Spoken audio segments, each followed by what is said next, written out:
지난 시간에 로맨틱한 남자 야곱에 대해서 살펴보았습니다. 그는 라헬을 무척 사랑했습니다. 스스로 외삼촌 라반의 집에서 7년간 섬기겠다고 이야기합니다. 7년이란 세월은 결코 짧지 않습니다. 길다면 굉장히 긴 세월인데, 그런데 성경에 보니까 야곱이 라헬을 너무나 사랑한 까닭에 그 7년을 수일처럼 여겼다고 기록하고 있습니다. 사랑이 있으면요, 그 사랑하는 사람을 위해서라면 무거운 물건도 기꺼이 가볍게 들어줄 수 있습니다. 사랑이 있으면 그와 함께라면 먼 거리도 멀게 느껴지지 않는 법이죠. 그러나 사랑이 없으면 어떻습니까? 가벼운 물건도 무겁게 느껴집니다. 싫어하는 사람이 뭐 도와달라고 하면 종이 한 장 드는 것도 천근만근. 싫죠. 가까운 거리인데도 호감이 가지 않는 사람과 약속을 잡을 때 가까운 거리도 멀게 느껴지게 마련입니다. 상대방에 대한 사랑의 정도에 따라서 헌신의 정도와 범위가 결정됩니다. 주님에 대한 우리의 사랑도 마찬가지라고 생각합니다. 우리가 받은 은혜가 크고 그 은혜를 깨달아서 주님을 많이 사랑하면 주님을 섬기는 것이 그다지 어렵지 않을 것입니다. 기쁘고 즐거운 일이 될 것입니다. 다른 사람이 옆에서 볼 때는 어떻게 저 사람은 저렇게 헌신적으로 섬길 수 있을까? 초인적이다. 그렇게 느껴지는데, 근데 그 사람에게는 그것이 무거운 짐이 아닙니다. 주님을 많이 사랑하기 때문에 기쁨으로, 즐거움으로 할 수 있는 것이죠. 그러나 우리가 말씀도 가까이 안 하고 주님의 은혜에서 멀어진다면 뭐 봉사는 둘째치고 교회에 나오는 것조차도 힘들게 여겨질 것입니다. 예배 자리에 앉아 있는 것조차도 힘들고, 저 설교자는 왜 이렇게 또 설교를 길게 하나, 그렇게 아마 느끼게 될 것입니다. 야곱은 라헬을 많이 사랑했습니다. 그래서 7년을 봉사했지만 그는 수일처럼 여겼습니다. 이제 봉사의 기간이 다 끝났습니다. 7년 동안 외삼촌 밑에서 양들을 돌보면서 많은 일을 했습니다. 외삼촌 라반이요, 제대로 품삯도 주지 않았습니다. 그래서 30장, 31장 넘어가면서 야곱이 라반에게 이야기하는 것을 들어보면 여러 번 그의 품삯을 주지 않고 속였다고 이야기하고 있습니다. 그러나 그럼에도 불구하고 야곱이 7년 동안 참고 인내한 이유는 단 하나입니다. 누구 때문입니까? 라헬 때문에 참고 인내했던 것이죠.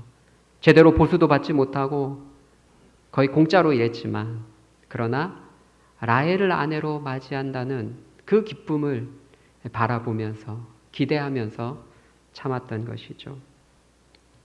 양떼를 몰고 나가서 힘들게 밖에서 땀 흘려 일하고 오면 제대로 보수가 보장되지 않았지만 그럼에도 불구하고 외삼촌 집에 들어오면 라헬의 얼굴을 볼 수 있었습니다. 또 그녀와 이야기 나눌 수 있었습니다. 그런 기쁨 가운데 그의 고된 일상의 삶을 다 잊을 수 있었던 것이죠. 그가 7년 동안 수고하면서 견딜 수 있었던 것은 바로 라헬에 대한 사랑 때문이었습니다. 그런데 이제 그 기간이 비로소 다 채워지고 이제 라헬을 아내로 맞이할 수 있는 때가 되었습니다. 그래서 야곱은 외삼촌 라반에게 당당히 찾아가서 요구합니다. 오늘 본문에 보니까 내 기한이 찼으니 내 아내를 내게 주소서, 내가 그에게 들어가겠나이다. 이제 내가 의무를 다 했습니다. 이제 당신의 딸을 내게 아내로 주십시오. 제가 이제 합방을 하고 이제 당신의 딸과 함께 지내려고 합니다. 그렇게 당당하게 요구를 했던 것이죠. 라반은요, 그곳 사람들을 다 모아서 잔치를 벌였습니다. 일종의 결혼 잔치겠죠. 그리고 야곱을 먼저 들어가라고 해놓고 야곱의 방에 자신의 딸을 데리고 들어가서 야곱과 동침하게 만듭니다. 그런데 너무나 놀라운 것은 둘째 딸 라헬을 데리고 간 것이 아니라 첫째 딸 레아를 데리고 들어갔습니다. 25절에 보면 하루가 지나고 야곱이 아침에 눈을 떠보니 누구예요? 라헬이 아니라 눈을 딱 스르르 떴는데 레아요. 야곱의 심정이 어땠을까요? 야곱이. 그래서 오늘 제목이 뭡니까? 세상에 이런 일이. 네, 설교 제목입니다. 어떻게 세상에 이런 일이 있을 수 있을까? 옛날에 요즘에도 하는지 모르겠는데 TV 프로 중에 세상에 이런 일이라는 프로가 있었습니다. 도저히 일어날 것 같지 않은 그런 특별한 일들을 소개하는 프로인데요. 또 어떤 특별한 재능을 가진 그들의 삶에 대해서 다룬 프로그램입니다. 오늘 본문의 사건은 아마 그 세상에 이런 일이 나올 정도의 그런 일이 아닐까 그런 생각을 해봅니다. 어떻게 이것이 가능할까요, 여러분? 우선 어떻게 야곱이 하룻밤을 동침을 했는데 라헬인지 레아인지 구분을 할 수 없었을까요? 여러분 이것이 상식적으로 가능합니까? 어떻게 가능할까요? 저는 가능하다고 생각했습니다. 묵상하면서 가능하다고 생각했는데 우선은 그것이 가능했던 이유는 첫 번째, 라헬과 레아가 얼굴은 완전히 달랐죠. 하나는 엄청 예쁘고 하나는 조금 어려웠고 달랐지만 아마 체형은 비슷했을 것이다. 여러분 라헬이 50kg인데 레아는 100kg. 아마 만약 그랬다면 아마 금방 들통이 났겠죠. 아무리 캄캄한 밤이라 할지라도 이렇게 안아보면 바로 나오잖아요. 그렇기 때문에 얼굴은 완전히 달랐지만 체형은 아마 비슷했을 것이다. 그래서 야곱이 분간하기 어려웠을 것이고, 그리고 무엇보다 그것이 가능했던 이유는요, 라반의 철저한 계획이 있었기 때문에 그렇습니다. 여러분 라반이요, 레아를 야곱에게 데리고 가기 전에 무슨 일을 한지 아십니까? 22절에 보면 잔치가 있었습니다. 잔치가. 여러분 라반이 연애를 베풀었고 아마 야곱에게 술을 많이 마시게 했을 것입니다. 야곱은 에서처럼 거칠고 강한 어떤 상남자 스타일이 아닙니다. 아마 술도 그다지 잘 마시지 못했을 것입니다. 주량이 약했을 것입니다. 그런데 결혼식 잔치 자리니까 윗어른 외삼촌 라반이 술을 주면 쉽게 거부할 수 없는 분위기였겠죠. 그래서 아마 야곱이 많이 취할 정도로 많이 마시게 하지 않았을까 그런 생각을 하게 됩니다. 그리고 저녁이 되면서 어두컴컴해졌습니다. 지금이야 여러분 우리가 방에 전기가 다 들어오니까 한번 누르면 형광등이 딱 들어오지만 그 당시는 횃불이나 등불을 사용했는데 횃불이나 등불을 켜지 않는 이상 밤에는요 그 얼굴을 확인하기가 쉽지 않았을 것입니다. 어쩌면 라반이 이 야곱의 신혼방에 등불을 치워놓지 않았을까 그런 생각도 해봅니다. 여러분 라반은요 야곱보다 훨씬 더 계산적이고 교활한 사람입니다. 아마도 레아가 야곱에게 들어가기 전에 교육을 했을 것입니다. 여러분 레아가 몰라요, 알아요? 레아가 모르고 들어갈 리가 없잖아요. 아버지 내가 이렇게 해도 돼요? 아마 그랬을 거예요. 야 시키는 대로 해. 아마 그랬을 것입니다. 야 시키는 대로 해. 너 가면 절대 말하지 마. 그냥 뽀뽀부터 해. 그리고 잡아뜨려. 아마도 이렇게 교육하지 않았을까 그런 생각이 듭니다. 그러니까 말하면 목소리가 바로 7년 동안 라헬과 레아가 지냈는데 그 목소리를 분간하지 못하겠습니까? 그러니까 아마 말을 하지 마. 말하지 말고 바로 잡아뜨려. 뭐 이런 식으로 교육을 하지 않았을까 그런 추측을 해봅니다. 그러니 야곱 입장에서는 술에 취해서 혼미한데 캄캄해서 아무것도 보이지 않고 또 사랑하는 여인이 적극적으로 달려드니까 정신이 없었던 것이죠. 레아인지 라헬인지 구분할 수 없었던 것입니다. 그리고 아침에 눈을 떠보니까 세상에 이런 일이 자기 옆에 사랑스러운 라헬이 있을 줄 알았는데 스르르 눈을 떠보니까 세상에 레아가 옆에 있었던 것이죠. 야곱의 심정이 어떠했을까요? 라헬을 얻기 위해서 7년간 참고 인내하며 수고한 것이 아니겠습니까? 여러분, 외삼촌 라반에게 속은 그 야곱의 심정이 어떠했을까요? 여러분, 외삼촌 라반이 야곱을 속이기 위해서 잔치를 열어서 술을 먹이고 그리고 레아를 들여보내면서 레아에게 다 얘기했을 거 아니에요. 레아도 알고 있었을 거 아니에요. 어떻게 보면 부녀 간에 짜고 친 건데 어떻게 보면 오늘날로 말하면 솔직히 말씀드리면 사기 결혼 아닙니까? 사기 결혼. 여러분 혹시 인생에서 이런 일을 경험한 적이 있으십니까? 정말 기대감에 부풀려서 기대하고 헛된 일을 진행했는데 나중에 알고 보니까 전혀 다른 나의 예상과는 전혀 다른 현실이 내 앞에 다가왔을 때 그 현실을 직면했을 때 우리 인생에 종종 그럴 때가 있습니다. 사랑스러운 라헬일 줄 알았는데 아침에 눈을 떠보니까 레아라. 이런 충격적인 일들이 우리 인생을 살아가면서 우리가 직면할 수 있다라는 것이죠.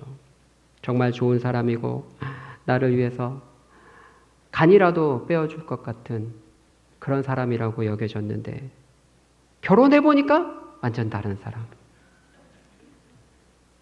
혹은 꼭 인간관계는 아니더라 할지라도 이번에는 정말 이 사업은 진짜 대박 난다. 뭐 여러 환경을 봐서도 이건 진짜 대박이다 라고 했는데 막상 시작하니까 쪽박. 우리의 기대치와는 전혀 다른 예상치 못한 충격적인 상황을 우리가 맞이할 때가 있다라는 것이죠. 그럴 때 여러분은 어떻게 하십니까? 어떤 방식으로 그런 문제들을 극복해 나가십니까? 지금 야곱이 그러했습니다. 아침에 눈을 떴는데 정말 충격 그 자체였습니다. 레아는 둘째치고 레아도 자기는 속였으니까 레아는 둘째치고 분명히 그 뒤에는 라반이 있을 텐데 외삼촌 라반에 대한 분노가 끌어올랐겠죠. 그는 바로 외삼촌 라반에게 달려갔습니다. 오늘 본문에 정확하게 나오진 않았지만 분명히 흥분되고 격양된 목소리로 말했을 것입니다. 외삼촌이여 어찌 내게 이같이 행하였나이까? 아마 굉장히 화난 성난 목소리로 거칠게 이야기했을 것입니다. 도대체 왜 나한테 그러십니까?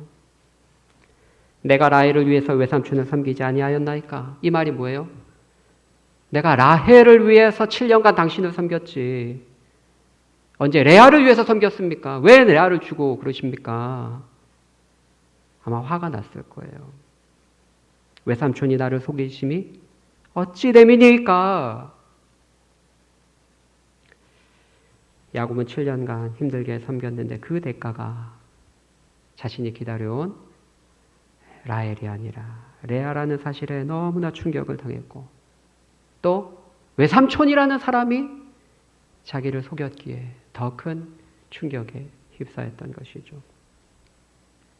네, 라반은 무엇이라고 말합니까?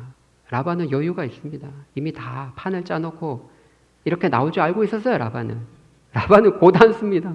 뭐라고 얘기해요? 야, 언니보다 아우를 먼저 주는 것이 우리 지방에서는 하지 아니한다. 우리 풍습이 그렇다. 아니 그러면 진작 얘기하던가. 처음부터 7년 전부터 얘기하던가. 지금 와서 레아를 주어서 동침하게 한 이후에 지금 이야기하고 있는 것입니다. 그러니까 이 라반이라는 사람이 얼마나 교활하고 계산적인 사람인지 우리에게 알려주고 있습니다. 그러면서 하는 말이 뭐라고 얘기합니까? 7일을 채우라. 야, 7일 더 봉사해라. 그러면 라헬도 주겠다. 그렇게 이야기합니다. 그리고 라헬과 결혼해서 그 이후에 또 7년을 봉사하라. 그렇게 이야기합니다. 여러분 이미 7년을 헌신적으로 섬겼습니다. 그런데 라헬을 얻기 위해서 7년을 섬겼는데 또 라헬을 얻기 위해서 또 다른 7년을 섬겨야 했던 것이죠. 총 14년이 되었습니다. 원래 약속은 뭐예요? 원래 약속은 7년 섬기면 라헬을 받는 것이었습니다. 그런데 라반이 속임으로 말미암아 그 앞에 7년은 누구를 위한 대가가 되었습니까? 레아를 위한 대가가 되었고 라헬을 위해서는 또 다른 7년을 섬겨야 했던 것이죠.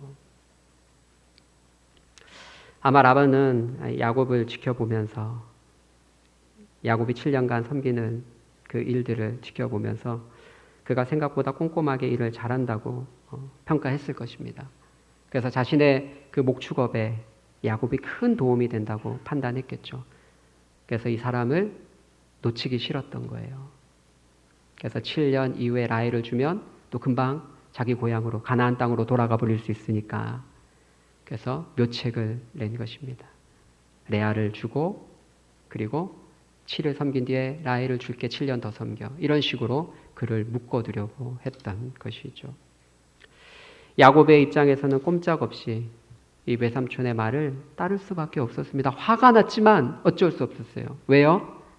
7일만 참으면 또 라헬을 준다고 약속했기 때문이죠. 그러니까 라반이 굉장히 꾀가 많은 사람이죠. 야, 또 7년 섬기면 7년 뒤에 라헬 줄게. 아마 그러면 아마 대판 싸우고 나왔을 것입니다. 내가 또 속냐? 근데 7일이에요, 7일. 이제 7일만 참으면 되니까 그래, 7일 뒤면 또 라헬을 만날 수 있으니 참아보자. 그렇게 참은 것이죠. 그렇게 해서 자동으로 7년을 더 섬기게 된 것입니다. 여러분, 야곱은 원래 속이는 자였는데 외삼촌 라반은 야곱보다 한 수 위에 있습니다. 뛰는 놈 위에 나는 놈. 야곱은 속이는 자인데 라반은 더 크게 속이는 사기꾼과 같은 사람이었죠.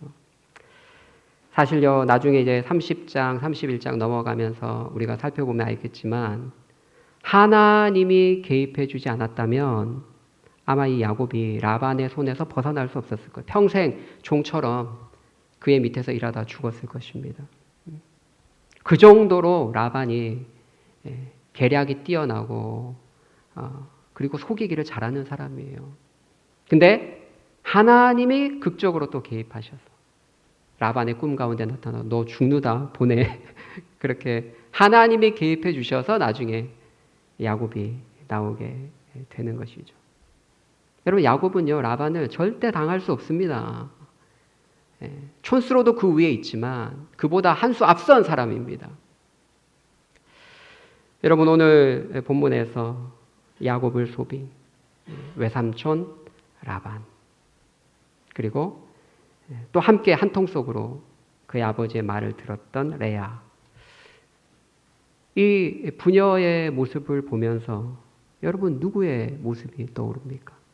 어떤 모습이 오버랩이 됩니까? 분명히 레아도 아버지가 시키니까 하긴 했지만 그러나 야곱에게 들어가기 전에 이미 알고 있었습니다. 아버지와 한 통 속이에요. 이 모습 속에서 이 속이는 이 부녀의 모습을 통해서 여러분 어떤 모습이 떠오릅니까?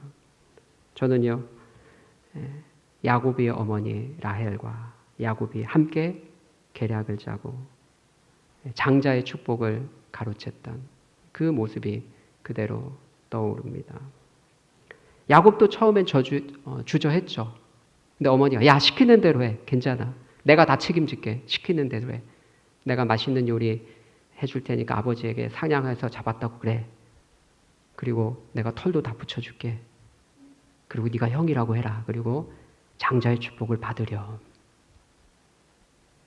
여러분 야곱도 알고 있었습니다. 이렇게 하면 안 된다는 거. 근데 어머니가 시키니까 또 자기도 받고 싶었거든요. 그래서 어둠 가운데 앞을 보지 못했던 아버지를 속이고 장자의 축복을 가로챘던 것이죠. 라헬과 야곱, 이 모자간이 아버지를 속이고 장자의 축복을 가로챘는데요. 이제 그 야곱이 라반과 그의 딸을 통해서 속임을 당하게 되는 것이죠. 거의 사기 결혼에 가까운 속임을 당하게 됩니다. 속이는 자가 더 크게 속이는 자에 의해서 속임당하는 장면을 우리가 보고 있습니다. 아마 야곱이 이 사건을 통해서 나중에 아마 자신의 삶을 되돌아보며 반성하는 시간을 가졌으리라고 저는 생각합니다. 자신의 어머니와 자신이 합작해서 아버지를 속이고 장자의 그 축복을 가로챘던 그 사건이 아마 그의 머릿속에 오버랩이 됐을 것입니다. 그가 행했던 그대로 하나님은 받게 하심으로써 그가 얼마나 큰 잘못을 했는가를 깨닫게 하신 것이죠. 또 속이는 자에 의해서 속임을 당할 때 자신의 그 심정, 그 충격적인 그 마음을 느끼게 함으로써 장자의 축복권을 빼앗겼던 그 형의 마음을 조금이나마 이해할 수 있도록 깨닫게 해주신 것이 아닌가 그런 생각을 해보게 됩니다. 말씀을 맺겠습니다. 아침에 눈을 떠보니 레아라. 우리의 기대와는 전혀 다른 충격적인 현실에 종종 우리는 직면하곤 합니다. 우리 인생에 그런 예기치 못한 충격적인 상황을 맞이했을 때 우리는 어떻게 해야 할까요? 우리의 지난날의 삶을 반추하고 돌아보며 하나님이 혹시나 나에게 주시는 메시지는 없는가 한번 살펴봤으면 좋겠습니다. 나를 향한 하나님의 뜻을 먼저 발견했으면 좋겠습니다. 그리고 지혜롭게 그 상황을 잘 극복할 수 있도록 주님 도와달라고 은혜를 간구해야겠습니다. 속이는 자 야곱을 다루시고 성숙하게 만들어 가시는 하나님께서 우리의 삶에도 지금도 친히 개입하시고 우리를 다루어 가십니다. 우리를 빚어가고 계십니다. 로마서 8장에 하나님을 사랑하는 자, 그의 뜻대로 부르심을 입은 자들에게는 모든 것이 협력하여 선을 이루시느니라. 하나님을 사랑하는 자들에게는요, 모든 일이 협력하여 하나님이 선을 이루게 하십니다. 생각지도 못한 위기의 순간과 고난의 순간에도 우리가 그 순간을 왜 나에게 그 순간이 왔는지 반추하며 우리의 삶을 돌아보며 하나님의 뜻을 간구하며 나아갈 때 우리는 인격적으로 더 성장하게 될 것이고 발전하게 될 것입니다. 생각지도 못한 고난의 순간에도 주님을 의지하고 주의 교훈을 받아 영적으로 더 성숙해지는 우리 명일의 성도님들 되시기를 예수님의 이름으로 축복합니다.